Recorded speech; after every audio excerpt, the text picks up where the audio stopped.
Hello my dear friends, कैसे हैं आप। उम्मीद करती हूँ आप अपने परिवार में बहुत ही खुश होंगे और स्वस्थ ज़िंदगी बिता रहे होंगे। मेरे इस channel beautiful life with Reena में आपका बहुत बहुत स्वागत है। दोस्तों, ये संडे का ब्लॉग है। संडे को ये सोचा गया था कि बच्चों को स्टडी और स्पोर्ट्स से थोड़ा सा ब्रेक देकर उनको रिलैक्स मोड में लेके जाया जाए, उनको री एनर्जाइज करने के लिए थोड़ा सा आउटिंग करवाई जाए। संडे को भगवान की कृपा से थोड़ा मौसम भी अच्छा हो गया था, तो बहुत ही अच्छी रही उनकी आउटिंग। तो उस दिन मैंने सुबह ना सफाई करी थी। बताऊंगी कि अगर दीमक से बचना है तो कैसे सफाई करनी है, कब कब सफाई करनी है, ताकि आपका जो घर है दीमक से पूरा अच्छे से सिक्योर हो सके। फिर घर आकर मैंने बहुत ही अच्छा कॉफ़ी से एक skin brightening and tightening serum तैयार किया। जो भी प्रॉब्लम्स होती हैं, जैसे कि फाइन लाइंस की प्रॉब्लम या रिंकल्स की प्रॉब्लम है, या आपकी स्किन बहुत ज़्यादा ड्राई है, खिंची खिंची है, डार्क स्पॉट्स ब्राउन स्पॉट की प्रॉब्लम रहती हैं, वो नहीं होंगी, और जो है तो वो क्योर हो जाए। तो ब्लॉग की शुरुआत करती हूँ संडे मॉर्निंग से। आज मौसम बहुत अच्छा है, बादल छाए हुए हैं और ठंडी ठंडी हवा चल रही है। 8-10 दिन से लगातार उमस भरी गर्मी हो रही थी, बहुत ज़्यादा मुश्किल हो रही थी काम करने में। पंखे में बैठते हैं तब भी पसीना आ रहा है, क्योंकि धान लगने लग गया है। जब भी धान लगता है तो ह्यूमिडिटी लेवल अपने पीक पर आ जाता है। तो आज मौसम भी अच्छा है, तो हमने पहले ही डिसाइड किया हुआ था कि बच्चों को आउटिंग करवाने के लिए लेकर जाया जाएगा। तो फिर सबसे पहले मैंने ब्रेकफास्ट तैयार किया। ब्रेकफास्ट में, क्योंकि सैटरडे को तो कुलचा चना बना दिया गया था, तो ये सोचा गया था कि आज सिंपल जो खाना बनता है घर में, दही सब्जी पराठा, वही बनाया जाएगा। तो मैंने चना और न्यूट्री की सब्जी बना दी है। बच्चे अभी सो रहे थे, मैं फटाफट काम करने लगी, क्योंकि हस्बैंड ने कहा था कि 11 बजे हमने यहाँ से चले जाना है। 12:30 का हमारा शो है। बच्चों को एक्चुअली हमने मूवी दिखानी है, आदि पुरुष, क्योंकि इस मूवी के बारे में काफ़ी टाइम से सुना जा रहा था कि बहुत ही अच्छी मूवी बनी हुई है, रामायण बेस्ड मूवी है। तो बच्चों को कुछ ना कुछ इस मूवी को देखकर सीखने को मिलेगा।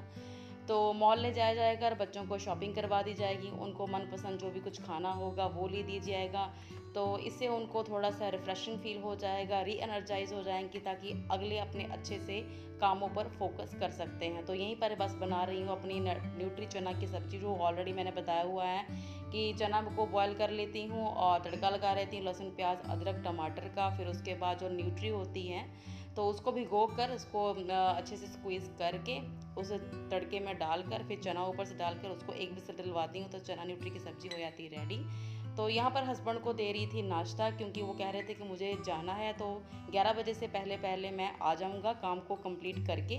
तब तक तुम अपना सारा कुछ कंप्लीट कर लेना, तो फिर हम लोग चलते हैं। तो इन्हीं के लिए प्लेट लगा रही, तो सभी के लिए चपातियाँ और पराठे बना के चपाती बॉक्स में रख दूँगी। बच्चे लेट उठेंगे, क्योंकि आज संडे है। संडे के दिन उन्होंने कोई एक्सरसाइज रनिंग के लिए नहीं जाना होता है। रात को उनकी ऑयलिंग कर दी थी, तो वो अपना नहा लेंगे, नहा के अपना ब्रेकफास्ट कर लेंगे।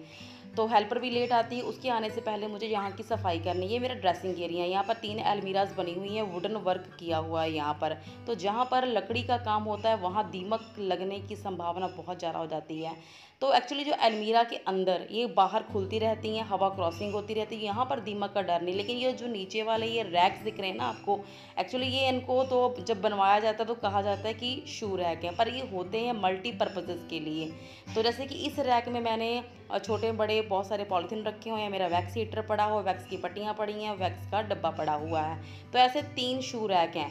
तो इनमें ना मतलब कि साल में 2 बार 6 महीने के बीच बीच में मुझे यहाँ पर सफाई करनी जरूरी होती है, क्योंकि लकड़ी का यहाँ सारा काम किया हुआ। जहाँ पर ना आप सफाई नहीं करते हो, जहाँ क्लीनिंग नहीं करते हो, तो कीट पतंगे भी वहाँ पर ही घर बनाना शुरू कर देते हैं, और दीमक तो खास करके। और दीमक लगनी शुरू हो जाती है तो लकड़ी का पूरा सत्यानाश कर देते हैं। तो इसीलिए चेक करते रहना ज़रूरी हो जाता है कि दीमक तो नहीं लगी हुई है। अगर लगी है तो इसका बहुत सारा एक लिक्विड मिलता है। हमारे घर में तो वैसे अभी तक कहीं लगी नहीं है, हमारे किचन गार्डन में जरूर दीमक लगती है, तो वहाँ पर हम लोग टाइमली उसको स्प्रे कर देते हैं। तो यहाँ पर ये देखिए, प्रॉपरली रेगुलरली झाड़ू पोछा लगता है, डस्टिंग क्लीनिंग होती है, उसके बावजूद भी ड्रॉर के नीचे ये गंदगी चली जाती है, फिल्टर होके एक तरह की मिट्टी चली जाती है। तो इसको साफ़ करना ज़रूरी हो जाता है। तो मैंने ऐसे ही, हमारे घर में ऐसे ही 3 ड्रेसिंग एरिया बना हुआ है, ऐसे ही मेरे बेडरूम में बना हुआ है, ऐसे सिस्टर के बेडरूम, ऐसे ही बच्चों के बेडरूम में। तो ऐसे ही सफाई 6 महीने के बाद मैं करती ही ताकि वुड वर्क को दीमक से बचाया जा सके। अगर नोट करो, अगर 4-5 दिन के लिए आप घर से बाहर चले जाते हो ना, तो घर में कीट-पतंगे, कीड़े-मकोड़े पूरा अपना घर बना लेते हैं। मतलब कि घर का वो एरिया जो अनदेखा रह जाता है, जहाँ पर आप रेगुलरली सफाई नहीं करते हो, तो वहाँ पर अगर वुड का वर्क है, लकड़ी का काम किया हुआ है, तो वहाँ पर दीमक लगने की संभावना बढ़ जाती है। तो ऐसे वाले एरिया को भी आप महीने 2 महीने या फिर 5-6 महीने में ज़रूर चेक करें, उसकी सफाई करें। ये तीनों रैक मैंने खोल-खोल के साफ़ कर दिए, क्योंकि यहाँ जगह थोड़ी थी, ट्राइपॉड रख नहीं सकती थी, तो हाथ में मेरे मोबाइल पकड़ा हुआ है।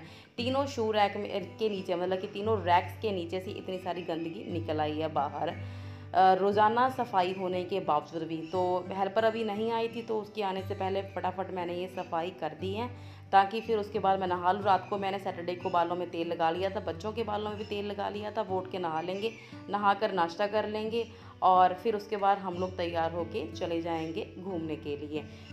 तो हम 5 लोग चले हैं जी लुधियाना मॉल में, वहाँ पर मूवी देखेंगे, बच्चों को शॉपिंग कराएंगे। सिस्टर नहीं आई, वो कह रही थी कि आप, तो जी हम लोग रेडी होकर चल पड़े हैं लुधियाना की तरफ। वहाँ बच्चों को मॉल लेके जाएंगे, वहाँ पर मूवी दिखाएंगे, बच्चों की मनपसंद शॉपिंग कराएंगे, जो उन्होंने कुछ खाना पीना होगा वो अपनी पसंद का खा लेंगे। हम 5 लोग जा रहे हैं, मैं, मेरे हस्बैंड और तीनों बच्चे, दीक्षिता, देवांशी और अनिकेत।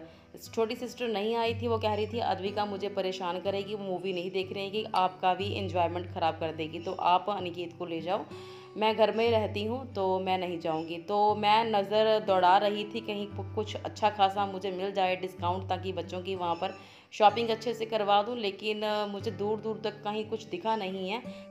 बस थोड़े बहुत जो ब्रांड्स हैं स्पोर्ट किंग में या ज़ूडियो में या लाइफस्टाइल में ही थोड़ा बहुत ही उन पर डिस्काउंट लगा हुआ था, वहाँ पर भी up to 50 up to 40% discount था, कुछ ज़्यादा अच्छा खासा डिस्काउंट नहीं मिला था।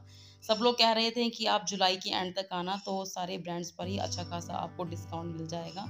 तो कुछ चीज़ें ट्राई करी गई, पर लेकिन उतनी अच्छी ढंग की पसंद नहीं आई। देवांशी ने एक प्लाजो पैंट परचेज़ करी है और दीक्षा ने एक टी-शर्ट खरीदी थी। मैंने अपने लिए कुर्ताज़ और टॉप्स देखे थे, लेकिन मुझे कुछ पसंद नहीं आया, तो मैंने नहीं लिया, उन दोनों को ले दिया। अनिकेत कह रहा था कि मुझे कुछ नहीं चाहिए, मुझे बस जो खाना पीना है वो मेरी पसंद का खिला दीजिए, बस मैं खुश हूँ। तो हम लोग तकरीबन 12 सवा 12 के बीच में वहाँ पर पहुँच गए थे। जो शो का टाइम था वो था 12:30 बजे का, तो अभी टाइम था, तो अभी टिकट हमने परचेज़ नहीं करी थी। हस्बैंड कह रहे थे अगर क्राउड ज़्यादा मिला ना तो हम ऑनलाइन टिकट परचेज़ कर लेंगे, अदरवाइज़ फिर वहीं से टिकट ऑफ़लाइन ही परचेज़ कर लेंगे, क्योंकि जो ऑनलाइन टिकट की कॉस्ट होती है वो ऑफ़लाइन से थोड़ी-सी ज़्यादा होती है। तो क्राउड तो ज़्यादा था ही नहीं, तो इसीलिए फिर वो कहते कि वहीं से हम टिकट ले लेते हैं।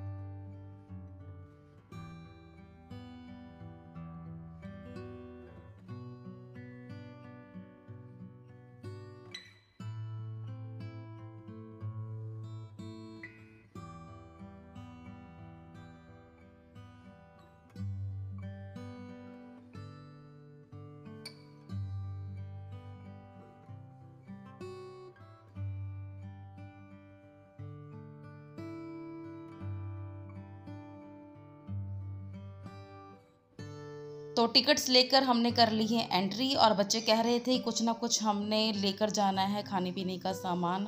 मैंने कहा इंटरवल में खा लेना, वो कहते नहीं इंटरवल में फिर आ जाएंगे, पहले हमको अभी ही चाहिए। तो मैंने कहा फिर आपस में डिसाइड कर लो क्या चाहिए, मुझे बता देना, वही हम वहाँ से ले लेते हैं। तो उन्होंने डिसाइड किया कि हमको चाहिए सॉल्टेड पॉपकॉर्न, कैरमलाइज पॉपकॉर्न और थोड़े से वो वेजिटेबल वाले नगेट्स। तो फिर मैं और देवांशी जाकर वहाँ से ले आए, क्योंकि सेल्फ सर्विस थी, यहाँ से खुद ही लेके जाना पड़ेगा। लेकिन वो कह रहे थे नगेट्स को टाइम लगेगा, आप अपना सीट नंबर बता दीजिए, हम वहीं पर आपको सर्व कर देंगे। तो ये सब कुछ लेकर चले गए हम थिएटर के अंदर। तो इंटरवल में फिर आए बच्चे, उन्होंने अपने लिए कोल्ड ड्रिंक्स, कोल्ड कॉफ़ी और नाचोस भी परचेज़ किए। ये था मूवी के एंड का टाइम। बाद में उन्होंने खाया अपना मैकडी से बर्गर, कोल्ड ड्रिंक्स।